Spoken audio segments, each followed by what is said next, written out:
Değerli arkadaşlar, son vaxtlar hər birimiz şahid oluruq ki, gündəmdə insanlar cahilcəsinə Allahın dini haqqında danışırlar.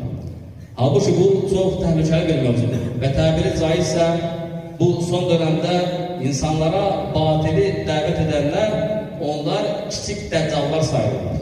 Arkadaşlar, bu insanlar həqiqətən də heç bir elmi savadı olmaya, ərəb dilini bilməyə, Quran-ı Kerimdən sanki xəta tapıb və özlərinin tərcümə etdiyi Quranları çıxarmaq istəyirlər.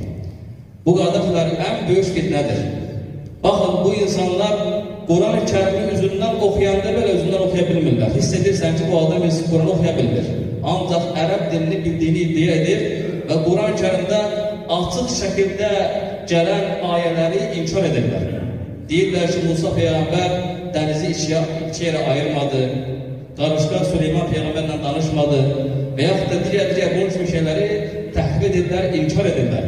Və gətirdikləri hər bir dəlilə baxdığınız zaman, əgər işin əhlisənsə görərsən ki, heç bir əsası, heç bir tutacağı yoxdur. Bu insanlar bu sözləri ilə dindən çıxarlar, əgər dinə girmişlərsə. Qardaşlar, bu çox təhlükəlidir. Bu insanlar əslində bilməlidirlər ki, onun kimi və ondan daha böyük fitnələr tarix boyu baş vermişdir. Və onların hər biri bugün tarixin zibirliyində qalır. Bu insanlar nə qədər edirsə etsin, bilsinlər ki, Allahın dini, Allah öz nurunu tamamlayacaqdır. Baxın, değerli kardeşler, Allah Azze ve Celle buyurur ki وَلَا تَقُولُ لِمَا تَصِفُ أَلْسِنَّتِكُمُ الْكَذِبَ هَذَا حَلَالُ وَهَذَا حَرَامُ لِتَفْتَرُوا عَلَى اللّٰهِ الْكَذِبِ.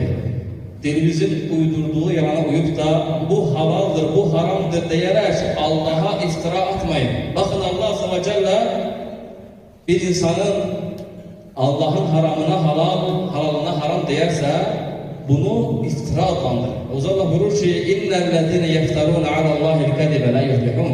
Həqiqətən Allah'a iftira atanlar onlar qurtulmazlar.